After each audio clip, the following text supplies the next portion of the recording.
Combien de maris ont entendu leur femme dire « Si tu m'aimes, tu me laisseras faire ça ». J'ai entendu ces mots lors de ce qui était censé être un dîner romantique pour notre 6e anniversaire à Seattle, et ils m'ont frappé de plein fouet. Ma femme de 31 ans, Rachel, m'a lâché une bombe.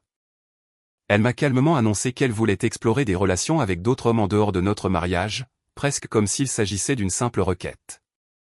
J'avais organisé un dîner spécial dans l'un de nos endroits préférés, le Redwood Bistro, un restaurant à la fois cosy et chic, connu pour son ambiance intime et son excellent vin. J'avais même surpris Rachel avec un bracelet en diamant qu'elle admirait depuis son dernier anniversaire. Mais pendant le repas, j'ai remarqué que quelque chose n'allait pas. Elle semblait tendue, pas comme d'habitude. Notre conversation, qui était généralement fluide, paraissait maladroite. Rachel n'arrêtait pas de regarder autour d'elle, comme si elle cherchait quelqu'un au lieu de se concentrer sur moi comme elle le faisait d'habitude. Elle fixait son verre de vin, la flamme vacillante de la bougie, et le menu qu'elle ne lisait même pas. Finalement, après avoir terminé notre plat principal et alors que nous prenions un autre verre de vin, Rachel a pris la parole. « Josh, il y a quelque chose que je dois te dire. Ça me pèse depuis un moment, et je ne peux plus l'ignorer. » J'ai posé mon verre de vin et je l'ai regardé, confus. « Qu'est-ce que c'est ?» Sa voix a pris un ton sérieux, celui qu'elle utilisait pour parler de choses importantes. Ma première pensée a été qu'elle était enfin prête à discuter de fonder une famille. Nous en avions parlé de temps en temps depuis des années, mais nous avions toujours décidé d'attendre d'avoir plus de stabilité dans nos carrières et nos finances. Nous avions atteint ces objectifs, et j'étais impatient de passer à l'étape suivante. Josh, je veux faire quelque chose avec lequel tu ne seras peut-être pas d'accord tout de suite, mais c'est une chose à laquelle j'ai beaucoup réfléchi, et c'est important pour moi. Rachel a poursuivi, j'ai besoin d'explorer la vie en dehors de notre mariage. J'ai besoin d'une certaine liberté pour découvrir qui je suis. Et à travers cela, je crois que je serai une meilleure épouse pour toi. J'étais complètement abasourdi, confus, en colère et blessé. Ces mots ne commençaient même pas à décrire ce que je ressentais. De quoi parles-tu, ai-je demandé, ma voix à peine contenue. J'ai posé mes mains sur la table, paume à plat, et j'ai croisé son regard, essayant de déchiffrer ce qu'elle disait vraiment. Elle a hésité, puis a continué, en évitant mon regard. J'ai besoin d'explorer d'autres relations, Josh. Je veux ta compréhension au préalable pour qu'il n'y ait pas de malentendu ou de rancœur quand je le ferai. Mon cœur battait la chamade dans ma poitrine et je sentais mon visage s'empourprer. D'autres relations? De quel genre de relations parles-tu, Rachel? Eh bien, je n'en suis pas encore tout à fait sûr, mais je pense que je pourrais vouloir voir d'autres hommes. J'ai eu l'impression qu'on m'avait coupé le souffle. Tu es sérieuse? Tu veux avoir une liaison, et tu me demandes la permission de coucher avec d'autres hommes? Tu as perdu la tête? Je n'arrivais pas à croire ce que j'entendais. Josh, s'il te plaît, baisse la voix. C'est difficile pour moi de dire ça, et je ne veux pas faire de scène.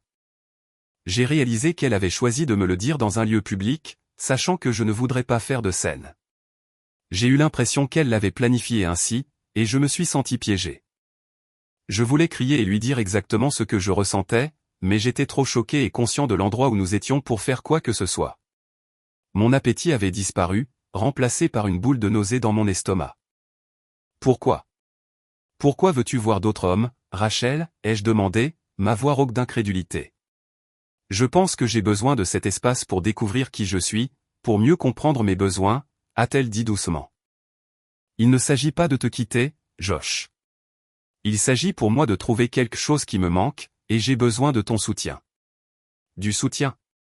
Tu veux mon soutien pour sortir et coucher avec d'autres hommes? Est-ce que tu t'entends parler en ce moment? Non, Josh, ce n'est pas comme ça.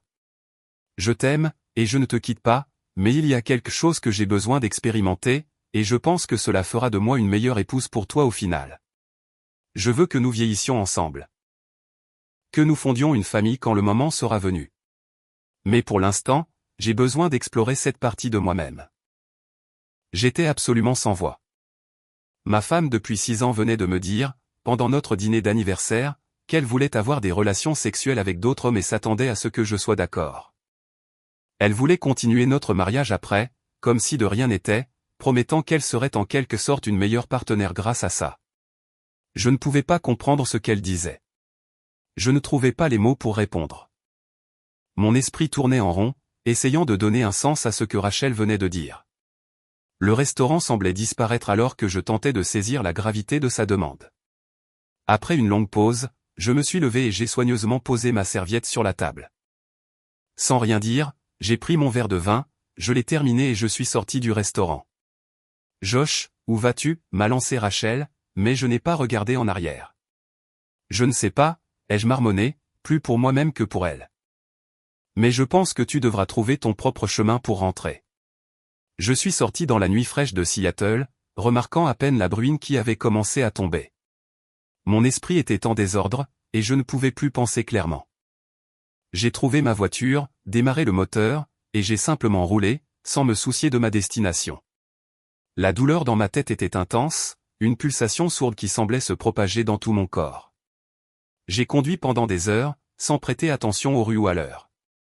Quand je me suis finalement arrêté, il était tôt le matin, et je me suis retrouvé garé dans un quartier calme et inconnu. Je n'avais aucune idée de comment j'avais atterri là. Épuisé, je me suis adossé au siège et j'ai fermé les yeux, essayant de donner un sens à tout cela, mais mes pensées étaient trop confuses, trop chaotiques. Finalement, je me suis endormi, là, dans la voiture. Quand je me suis réveillé, le soleil était déjà haut dans le ciel. Mon cou était raide et mon corps endolori par ce sommeil inconfortable. Je me suis étiré et j'ai bâillé, encore groggy. Un instant, j'ai espéré que les événements de la nuit précédente n'avaient été qu'un mauvais rêve, mais la froide réalité s'est imposée à moi alors que je me souvenais de tout ce que Rachel avait dit. Je devais réfléchir, décider quoi faire avant de rentrer à la maison. Ma première priorité était de trouver une tasse de café et quelque chose à manger. J'ai repéré un petit restaurant à proximité, j'ai garé la voiture et je suis entré. L'endroit était calme, presque vide, et l'odeur du café fraîchement moulu était réconfortante. Pendant que je prenais mon petit déjeuner, j'ai commencé à réfléchir à ce que je devais faire. Il était hors de question que je laisse Rachel sortir et coucher avec d'autres hommes alors que nous étions encore mariés. Cela détruirait tout ce que nous avions construit ensemble, même si elle avait ses raisons. Je ne pouvais pas les accepter. Peut-être traversait-elle une sorte de crise qui lui faisait penser que c'était acceptable. Je ne savais pas. Mais je savais que je n'étais pas prêt à être le mari qui reste les bras croisés et laisse faire. J'ai sorti mon téléphone, qui était éteint depuis la nuit dernière. Quand je l'ai allumé, j'ai vu plusieurs appels manqués et des SMS de Rachel. Elle était inquiète, me demandant où j'étais, si j'allais bien, et quand je rentrerais à la maison. Mais à ce moment-là, je n'étais pas sûr de vouloir rentrer du tout. Pas encore, du moins. Au cours de l'heure suivante, en sirotant mon café et en essayant de rassembler mes idées, j'ai élaboré un plan approximatif. Je ne pouvais pas simplement laisser cette situation se dérouler sans en prendre le contrôle d'une manière ou d'une autre. Il était temps de rentrer à la maison, mais je savais que les choses ne seraient plus jamais les mêmes. C'est avec un sentiment d'effroi que je suis rentré chez moi. Quand je me suis garé dans l'allée, Rachel était déjà à la porte, me regardant avec anxiété. Alors que je sortais de la voiture, elle s'est précipitée vers moi, essayant de m'embrasser, mais j'ai reculé. « Josh, où étais-tu » J'étais morte d'inquiétude. Je pensais que quelque chose t'était peut-être arrivé, a-t-elle dit, sa voix tremblant légèrement. J'avais besoin de temps pour réfléchir, ai-je répondu froidement. Rachel, je vais prendre une douche et ensuite nous devons avoir une discussion sérieuse. Nous allons discuter de ce plan d'expiration qui est le tien. Je suis passé devant elle et je suis monté dans la chambre. Le costume que j'avais porté la veille était froissé et inconfortable, et j'avais hâte de l'enlever. Je suis entré dans la douche, laissant l'eau chaude couler sur moi tout en essayant de me vider l'esprit. Je savais que cette conversation serait l'une des plus difficiles que j'ai jamais eues, mais elle était nécessaire. Je devais comprendre où en était Rachel, et plus important encore, je devais lui faire comprendre clairement ma position. Après m'être habillé avec des vêtements propres, je suis descendu et j'ai trouvé Rachel assise à l'îlot de la cuisine, tripotant nerveusement son téléphone. Je me suis préparé une tasse de café, j'ai pris un bloc-notes et un stylo, et je me suis assis en face d'elle.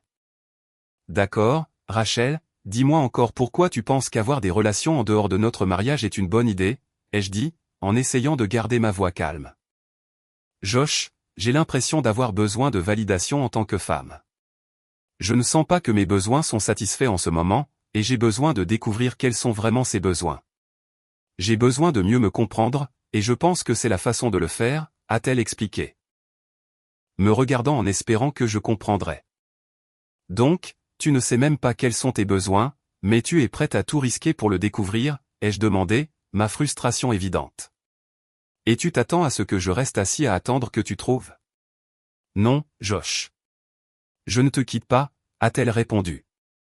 Je serai toujours là, dans notre maison avec toi, mais j'ai besoin de la liberté de faire les choses selon mes propres termes, d'explorer cette partie de moi-même, a-t-elle dit, sa voix presque désespérée. Et quand exactement prévois-tu de commencer cette exploration? Ce soir? Demain? La semaine prochaine, ai-je demandé. Ma patience s'épuise. N'importe quand, je suppose. Mais je voulais te parler d'abord pour m'assurer que tu comprennes, a-t-elle répondu. Comprendre? Non, Rachel. Je ne comprends rien à tout ça, ai-je dit en secouant la tête. Quand nous nous sommes mariés, nous avons promis d'être partenaires et amants pour la vie. Maintenant, tu me dis que tu veux trouver d'autres amants. Qu'est-ce que je suis censé penser? On dirait que tu essaies de mettre fin à notre mariage sans le dire vraiment. Ce n'est pas comme ça. Josh, j'ai juste besoin de ressentir quelque chose qui me manque. Nous avons été tellement concentrés sur le travail, sur l'atteinte de nos objectifs, que nous avons perdu le plaisir que nous avions avant. Je ne me sens pas apprécié comme au début de notre mariage. A-t-elle avoué.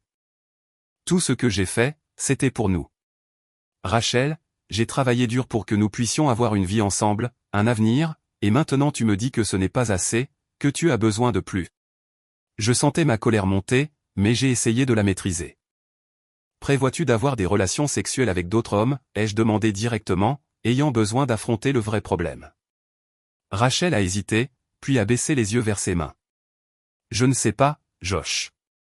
Peut-être, si ça semble juste avec la bonne personne. Donc, tu prévois de me tromper? Et tu t'attends à ce que je sois d'accord avec ça, ai-je demandé, ma voix tremblant de colère. Ce n'est pas de la tromperie si tu es au courant, Josh, a-t-elle dit doucement, comme si cela rendait les choses meilleures. J'ai senti ma tension artérielle monter et j'ai dû prendre une profonde inspiration pour me calmer. Laisse-moi bien comprendre, Rachel. Tu veux sortir, rencontrer d'autres hommes, sortir avec eux, et possiblement coucher avec eux, tout en restant dans notre maison. Vivre ta vie comme si rien n'avait changé. C'est bien ça? Ce n'est pas si simple, Josh, a-t-elle répondu, sans toujours croiser mon regard. J'ai juste besoin d'explorer qui je suis pour comprendre ce dont j'ai besoin. Mais je t'aime, et je veux que nous restions ensemble. Ça me semble assez simple, ai-je dit froidement. Tu veux le beurre et l'argent du beurre? Tu veux me garder ici comme ton mari pendant que tu vas expérimenter avec d'autres hommes? As-tu pensé à ce que cela nous fera? À ce que cela me fera. Rachel a finalement levé les yeux, les larmes montant. Je sais que c'est difficile, Josh, mais je crois que c'est quelque chose que je dois faire. Et après quelques mois, je reviendrai à toi complètement et nous en sortirons plus forts. Je n'arrivais pas à croire ce que j'entendais. Tu penses honnêtement qu'après avoir couché avec d'autres hommes, tu peux simplement revenir et que tout ira bien? Que je vais l'accepter et passer à autre chose comme si de rien n'était. Josh, si tu m'aimes, tu me laisseras faire ça, a-t-elle dit, sa voix se brisant.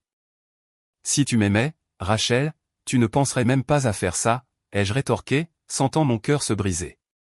Alors même que je prononçais ces mots, elle se mordit la lèvre, son expression un mélange de tristesse et de détermination. J'ai pris ma décision. Josh, c'est ce que je vais faire. Tu ne me feras pas changer d'avis. C'était l'ultimatum qui allait tout changer.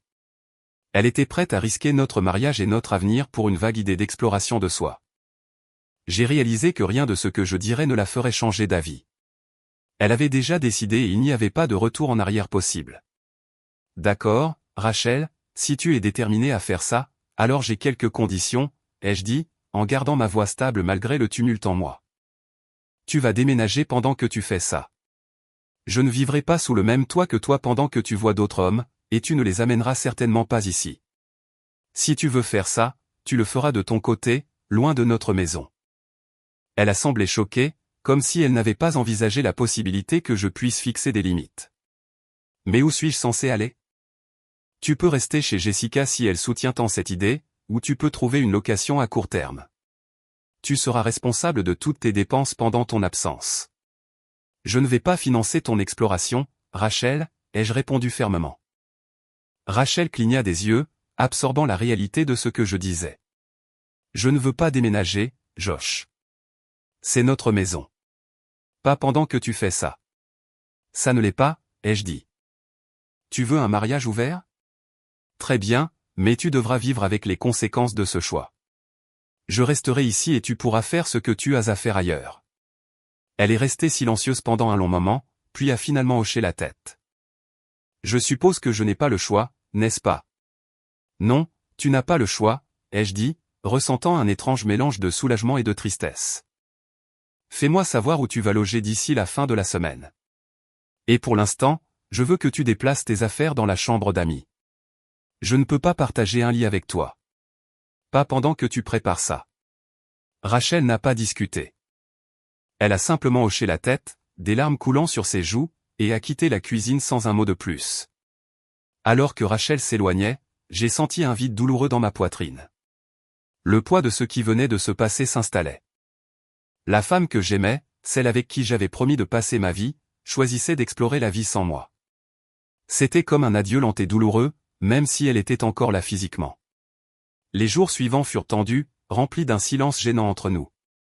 Rachel a tranquillement déplacé ses vêtements et ses affaires personnelles dans la chambre d'amis, et nous nous évitions autant que possible. Je passais la plupart de mon temps au travail ou à la salle de sport, essayant de gérer la frustration et la douleur en moi. La maison, autrefois pleine de rire et d'amour, semblait maintenant froide et vide. Le jeudi soir, Rachel est entrée dans le salon alors que je regardais la télévision. Josh, j'ai parlé à Jessica et elle a dit que je pouvais rester chez elle pendant un certain temps. Je vais m'installer avec elle ce week-end. Bien, ai-je répondu sans lever les yeux de l'écran. C'est probablement mieux ainsi. Elle a hésité, comme si elle voulait en dire plus, mais a finalement juste hoché la tête et a quitté la pièce. Je savais que son déménagement était la première étape de son projet, quel qu'il soit, mais cela ne le rendait pas plus facile à accepter. J'espérais sans cesse qu'elle changerait d'avis, qu'elle réaliserait à quel point elle risquait gros et qu'elle retrouverait la raison. Mais cet espoir s'amenuisait de jour en jour. Le samedi est arrivé et Rachel a commencé à emballer ses affaires dans des cartons. Je l'ai regardée depuis l'embrasure de la porte les charger dans sa voiture, ressentant un étrange mélange de colère, de tristesse et d'impuissance. Cela se produisait vraiment. Elle partait, non seulement physiquement, mais aussi émotionnellement. Avant de partir, elle s'est tournée vers moi une dernière fois. Josh, je ne veux pas faire ça si ça doit nous détruire. Es-tu sûr qu'on ne peut pas trouver un arrangement? Je l'ai regardée, luttant pour garder ma voix stable. Rachel, si tu m'aimais vraiment et que tu voulais rester mariée, tu ne ferais pas ça. Je t'ai demandé de reconsidérer, mais tu as pris ta décision, alors vas-y. Mais ne t'attends pas à ce que je sois là à t'attendre quand tu décideras que ton exploration est terminée. Elle n'a pas répondu, me regardant simplement avec des larmes dans les yeux avant de monter dans sa voiture et de s'éloigner. Je suis resté dans l'allée, regardant ses feux arrière disparaître au bout de la rue, me sentant plus seul que je ne l'avais jamais été de ma vie. Ce soir-là, j'ai changé les serrures de la maison et réinitialisé le code du garage. C'était un geste autant symbolique que pratique, une façon de tracer une ligne entre la vie que nous avions partagée et la nouvelle réalité à laquelle je faisais face. Je ne pouvais pas contrôler ce que Rachel faisait, mais je pouvais prendre le contrôle de ma propre vie. La première nuit seule dans la maison a été difficile. Le silence était écrasant et tout dans la maison me rappelait elle, nous. J'ai essayé de me distraire en nettoyant et en organisant, n'importe quoi pour occuper mon esprit, mais rien n'a fonctionné. Finalement, j'ai abandonné et je suis allé me coucher, bien que le sommeil ne soit pas venu facilement. Le lendemain matin, je me suis réveillé tôt et j'ai décidé d'aller courir. Ça faisait un moment que je n'avais pas couru, mais j'avais besoin de me vider la tête, de faire quelque chose de physique pour m'aider à tout digérer. En courant dans les rues de Seattle, j'ai essayé de me concentrer sur le rythme de ma respiration, le son de mes pieds frappant le trottoir, n'importe quoi pour chasser les pensées de Rachel de mon esprit. Mais peu importe mes efforts, je ne pouvais pas me défaire de ce sentiment de perte. Je savais que mon mariage était terminé, même si Rachel ne le réalisait pas encore. Et je devais commencer à penser à ce que cela signifiait pour moi et pour mon avenir. Les jours qui ont suivi ont été un tourbillon de travail, d'entraînement et de tentatives de m'occuper suffisamment pour ne pas trop réfléchir. J'évitais les endroits où Rachel et moi allions ensemble, et je passais le moins de temps possible à la maison. La maison me semblait trop grande, trop silencieuse sans elle, et je ne savais pas comment combler le vide qu'elle avait laissé derrière elle. Un soir, j'ai décidé d'appeler mon avocat. Je n'avais parlé à personne de ce qui se passait entre Rachel et moi, mais je savais que je devais commencer à me préparer à l'inévitable. L'avocat que je consultais habituellement pour les affaires professionnelles m'a recommandé une collègue spécialisée dans les divorces. J'ai pris rendez-vous pour la rencontrer le lendemain. Quand je me suis assis avec l'avocate spécialiste du divorce, elle a été directe et professionnelle. J'ai expliqué la situation, la décision de Rachel de poursuivre des relations en dehors de notre mariage, et mon besoin de me protéger au cas où les choses empireraient. Josh, a-t-elle dit, je comprends que c'est une situation difficile, mais il est important que vous preniez des mesures pour protéger vos intérêts. Nous allons commencer par tout documenter. Je vais rédiger les papiers nécessaires. Mais nous attendrons de les déposer jusqu'à ce que vous décidiez qu'il est temps d'aller de l'avant. J'ai hoché la tête, ressentant un mélange de soulagement et de tristesse. Je ne voulais pas être dans cette position, mais je savais que je ne pouvais pas rester les bras croisés à ne rien faire. Je devais être préparé. Au cours des semaines suivantes, Rachel et moi avons eu un contact minimal. Elle s'était installée chez Jessica, et je soupçonnais qu'elle explorait déjà la nouvelle liberté qu'elle avait tant désirée. De mon côté, je me suis plongé dans le travail et j'ai essayé de ne pas penser à ce qu'elle pouvait faire. Je ne voulais pas connaître les détails. C'était trop douloureux d'y penser, alors j'essayais de rester occupé. Un samedi, environ un mois après le départ de Rachel, j'ai décidé de rejoindre un groupe de cyclistes dont j'avais entendu parler. J'avais besoin de quelque chose pour me changer les idées et m'aider à renouer avec le monde. Le groupe se retrouvait dans un parc à la périphérie de la ville, et je les ai rejoints pour une longue balade à travers les collines autour de Seattle. L'effort physique était exactement ce dont j'avais besoin, et à la fin de la balade, je me sentais un peu plus moi-même. Après la balade, quelques personnes du groupe m'ont invité à prendre une bière dans un bar local appelé le Blue Ridge Tavern. J'ai accepté, et alors que nous étions assis à discuter, j'ai réalisé à quel point le simple fait d'être avec des gens m'avait manqué. Ce n'était pas grand-chose, mais c'était un début, un petit pas vers la reconstruction de ma vie sans Rachel. L'une des femmes du groupe, une infirmière nommée Diane, a attiré mon attention. Elle était grande, avec de longs cheveux noirs, des yeux verts et un sourire facile qui la rendait accessible. Nous avons parlé de la balade, de nos emplois, et finalement de la vie en général. Je ne lui ai pas parlé de Rachel, pas encore. Je n'étais pas prêt à m'ouvrir sur cette partie de ma vie à quelqu'un de nouveau, mais il y avait quelque chose chez Diane qui me mettait à l'aise, quelque chose qui me donnait envie de mieux la connaître. Alors que la soirée touchait à sa fin, je me suis surpris à demander à Diane si elle aimerait faire du kayak le week-end suivant. Je m'attendais à moitié à ce qu'elle dise non, mais à ma grande surprise, elle a accepté. J'adorerais, a-t-elle dit avec un sourire. Je n'ai jamais fait de kayak avant, mais ça a l'air amusant. Nous avons échangé nos numéros, et j'ai quitté le bar ce soir-là en me sentant plus léger que je ne l'avais été depuis des semaines. Pour la première fois depuis que Rachel avait lâché sa bombe, je ressentais une lueur d'espoir. L'espoir que peut-être, juste peut-être, je pourrais recommencer et retrouver le bonheur.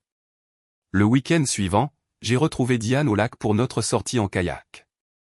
Le temps était parfait, ensoleillé avec une légère brise, et le lac était calme, ce qui en faisait une journée idéale pour une débutante. Diane était enthousiaste, posant des questions sur le matériel et la façon de pagayer. J'étais heureux de lui montrer les ficelles, et alors que nous glissions sur l'eau, je me suis surpris à apprécier de plus en plus sa compagnie. Nous avons passé quelques heures sur le lac, à pagayer et à parler de tout, du travail au rêve de voyage. Le rire de Diane était si contagieux que pour la première fois depuis longtemps, je me suis senti vraiment détendu. C'était un grand changement par rapport à la tension et au tumulte qui avait rempli ma vie récemment. Avec Diane, tout semblait plus simple et plus léger. Après avoir terminé le kayak, nous sommes allés dans un restaurant voisin appelé le Dockside Grill. C'était un endroit décontracté avec des places en terrasse qui surplombaient l'eau. Nous avons commandé le déjeuner et la conversation a coulé de source. Diane a beaucoup parlé de son travail à l'hôpital, et je me suis surpris à en dire plus sur ma vie que je ne l'avais prévu. Je n'ai pas mentionné Rachel, mais je sentais que je baissais lentement ma garde. Alors que le soleil commençait à se coucher, nous avons décidé de nous promener le long du front de mer. Nous nous sommes arrêtés à un stand de glace, et Diane a insisté pour m'en offrir une, plaisantant en disant que c'était sa façon de me remercier pour la leçon de kayak. En nous promenant sur la promenade, une glace à la main, j'ai réalisé à quel point j'appréciais d'être avec elle. Il ne s'agissait pas seulement de combler le vide laissé par Rachel. Il s'agissait de créer un lien avec quelqu'un de nouveau, quelqu'un qui me faisait me sentir bien dans ma peau. Quand nous sommes arrivés au bout de la promenade, j'ai raccompagné Diane à sa voiture. J'ai hésité un instant, ne sachant pas quoi dire, mais elle a pris la décision pour moi en se penchant et en me donnant un doux baiser sur les lèvres. C'était bref, mais plein de promesses, et cela m'a laissé là, abasourdi et souriant comme un idiot. J'ai passé une excellente journée aujourd'hui, Josh, a dit Diane, ses yeux pétillants. Faisons ça à nouveau bientôt. J'aimerais beaucoup, ai-je répondu, encore un peu étourdi. Elle a souri, est montée dans sa voiture et m'a fait un signe de la main en partant. Je suis resté là quelques minutes, regardant ses feux arrière s'estomper au loin avant de retourner à ma propre voiture. En rentrant chez moi, j'ai rejoué la journée dans mon esprit, ressentant un sentiment d'optimisme qui m'avait manqué depuis longtemps. Au cours des semaines suivantes, Diane et moi nous sommes vus régulièrement. Nous avons fait d'autres sorties en kayak, joué une partie de golf et même fait une randonnée dans les montagnes. Chaque fois que nous nous rencontrions, je me sentais de plus en plus proche d'elle. Diane était gentille, intelligente et drôle. Une bouffée d'air frais dans une vie qui avait été étouffée sous le poids de la trahison de Rachel. Un samedi soir, après une journée de golf particulièrement amusante, Diane et moi avons décidé de dîner chez moi.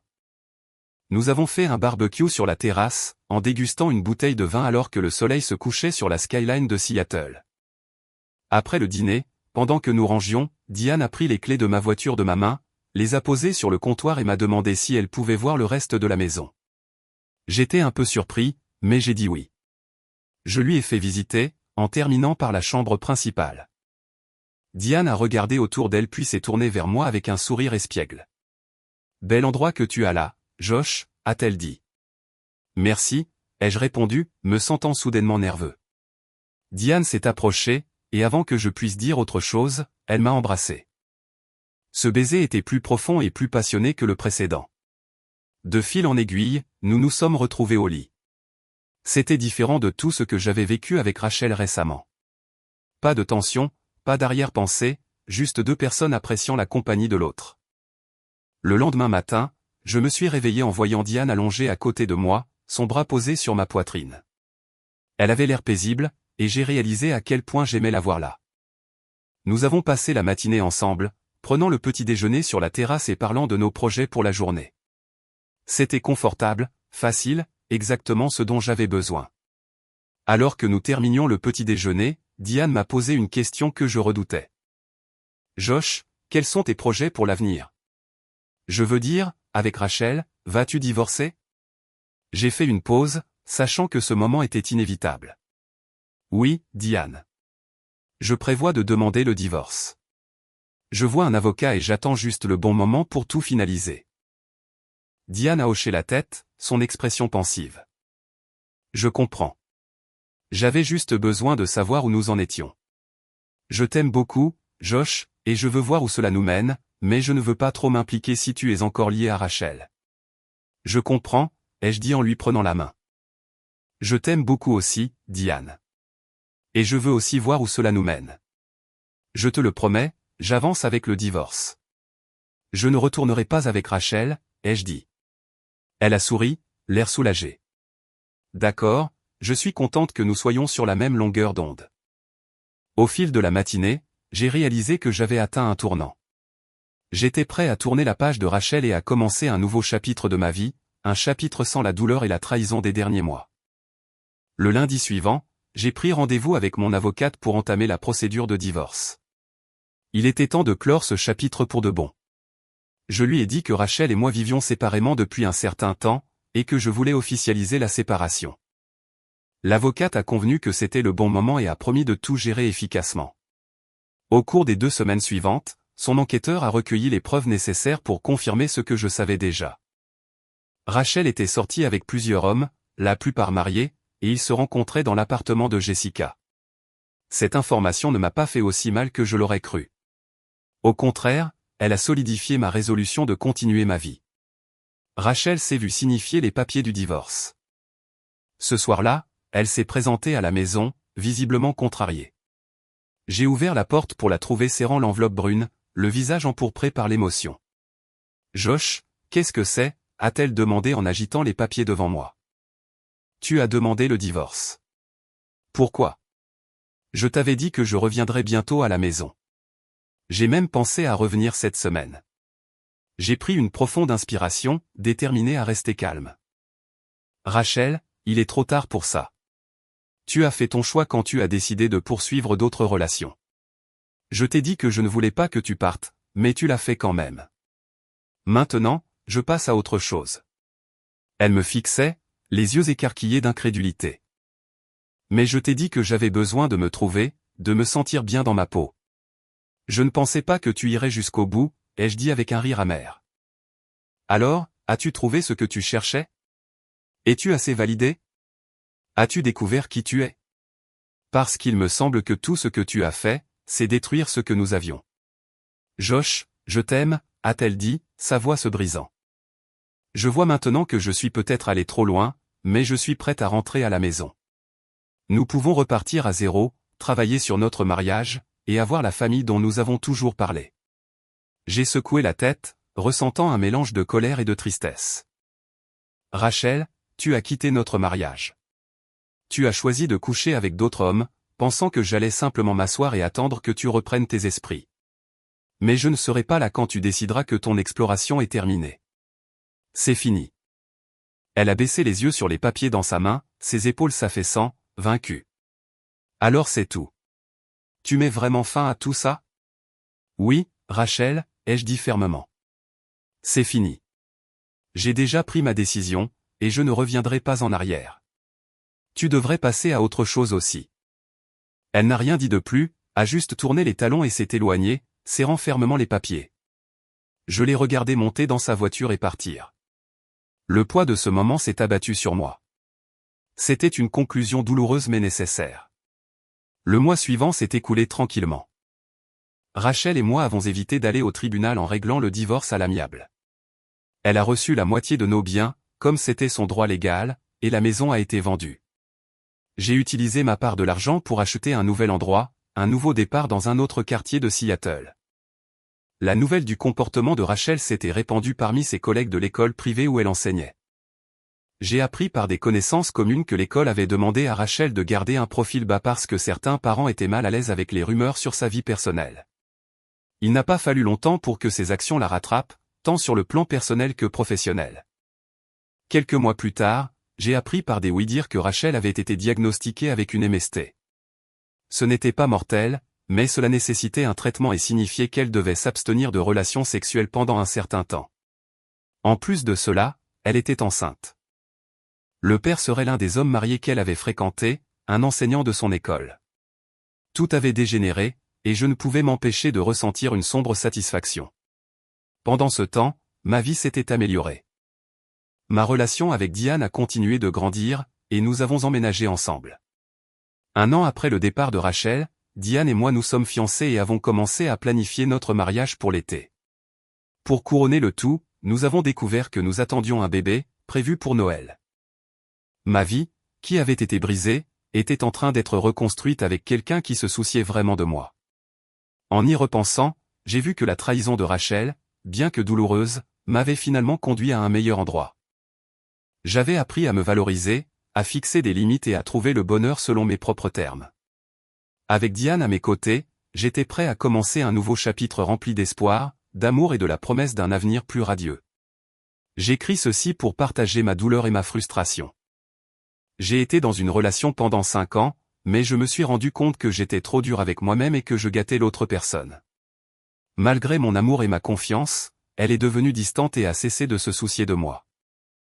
J'ai demandé pourquoi à plusieurs reprises, mais je n'ai jamais eu de réponse. Finalement, j'ai dû partir parce qu'elle ne se souciait ni de ma santé ni de mon bien-être. Après la rupture, elle m'a maltraité émotionnellement, me faisant me sentir encore plus mal et remettant en question ma décision. Elle a coupé tout contact en une semaine, et son statut est instantanément passé à « célibataire » sur les réseaux sociaux.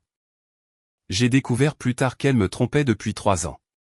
J'ai trouvé la personne qu'elle voyait grâce à des photos sur les réseaux sociaux où il postait des cœurs et des commentaires affectueux. J'ai contacté cette personne qui a admis qu'elle était également blessée. Je l'ai remerciée pour son honnêteté, car j'avais été avec la plus grande menteuse que j'ai jamais rencontrée. Le pire n'était pas seulement que mon ex m'ait caché cela, mais que toute sa famille l'ait fait aussi, lui permettant de me voler de l'argent pendant des années. J'écris ceci comme un rappel de la trahison et de la tromperie que j'ai subie.